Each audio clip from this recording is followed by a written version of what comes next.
Hello అండి. అందరికీ ప్రభునామమున శుభములు. నాన్సి చిన్న ప్రేక్షకులైన మీకు అందరికీ ప్రైజ్ ది లార్డ్ అండి. అనుదిన వాక్య ధ్యానము అనే ఈ శీర్షికలో మొదటిగా ఆదికాండము మొదటి అధ్యాయంను ఈరోజు చదువుకుందాం. చదవలేని వారికి వినడం ద్వారా గొప్ప విశ్వాసం కలుగుతుంది. వినడం ద్వారా అది నేరుగా హృదయాల్లోనికి వెళుతుందని నా ఆశ. దాన్ని బట్టి ఈ వాక్య ధ్యాన శీర్షికను ప్రారంభించానండి. దయతో మీ అనుదిన ప్రార్థనలో జ్ఞాపకం చేసుకోనండి. ఇంకా వాక్య ధ్యానంలోకి వెళ్ళిపోదామండి. బైబిల్ రీడింగ్ ఆదికాండము 1వ అధ్యాయము 1వ వచనం. ఆది యందు దేవుడు భూమి ఆకాశములను సృజించెను. 2వ వచనం. భూమి నిరాకారముగాను శూన్యముగాను ఉండెను, చీకటి అగాధ జలములపైన కమ్మియుండెను, దేవుని ఆత్మ జలములపైన అల్లాడుచుండెను. 3వ వచనం. దేవుడు వెలుగు కమ్మని పలుకగా వెలుగు కలిగెను. 4వ వచనం. వెలుగు మంచిదైనట్టు దేవుడు చూచెను, దేవుడు వెలుగును చీకటిని వేరుపరిచెను. 5వ వచనం. దేవుడు వెలుగునకు పగలనియు చీకటికి రాత్రి అనియు పేరు పెట్టెను, అస్తమయమును ఉదయమును కలుగగా ఒక దినమాయెను. 6వ వచనం. మరియు దేవుడు జలముల మధ్య ఒక విశాలము కలిగి ఆ జలములను ఈ జలములను వేరుపరచునుగాకని పలికెను. 7వ వచనం. దేవుడు ఆ విశాలము చేసి విశాలము క్రింది జలములను విశాలము మీది జలములను వేరుపరుపగా ఆ ప్రకారం ఆయను. 8వ వచనం. దేవుడు ఆ విశాలమునకు ఆకాశమని పేరు పెట్టెను, అస్తమయమును ఉదయమును కలుగగా 2వ దినము ఆయను. 9వ వచనం.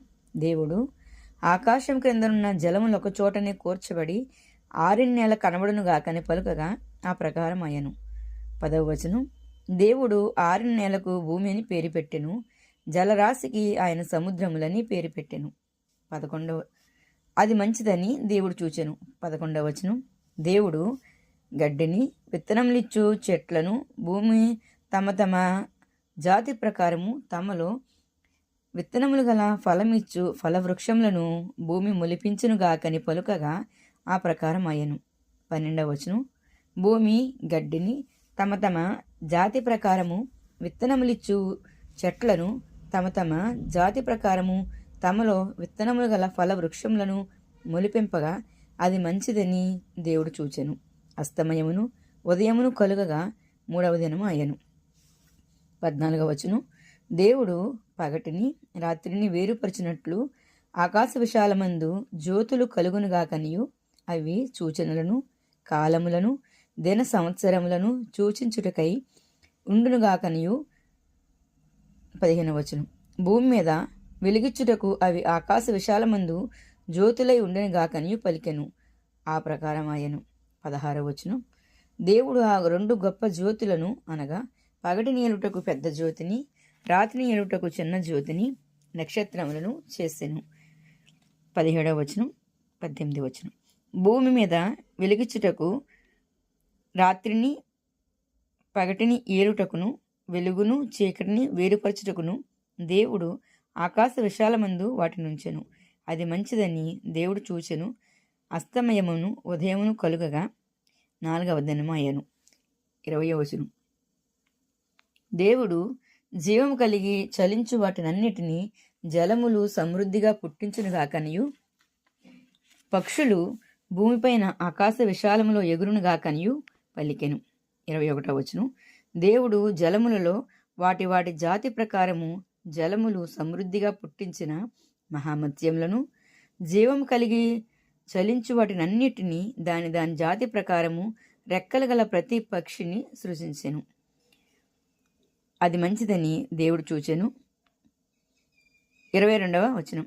దేవుడు మీరు ఫలించి అభివృద్ధి పొంది సముద్ర జలములలో నిండియుండునని పక్షులు భూమి మీద విస్తరించునుగాకనియు వాటిని ఆశీర్వదించెను, అస్తమయమును ఉదయమును కలుగగా 3వ దినము అయ్యను. 24వ వచనం. దేవుడు వాటి వాటి జాతి ప్రకారము జీవము గల వాటిని అనగా వాటి వాటి జాతి ప్రకారము పశువులను పురుగులను అడవి జంతువులను భూమి పుట్టించునుగాకని పలికెను, ఆ ప్రకారం అయ్యను. 25వ వచనం. దేవుడు ఆయా జాతుల ప్రకారము అడవి జంతువులను ఆయా జాతుల ప్రకారము పశువులను ఆయా జాతుల ప్రకారము నేలను ప్రాకు ప్రతి పురుగును చేసెను. ఇది మంచిదని దేవుడు చూసెను. 26వ వచనం. దేవుడు మన స్వరూపమందు మన పోలిక చొప్పున నరులను చేయుదము. వారు సముద్రపు చేపలను, ఆకాశ పక్షులను, పశువులను, సమస్త భూమిని, భూమి మీద ప్రాకు ప్రతి జంతువును ఏలుదురుగాకనియు పలికెను. 27వ వచనం.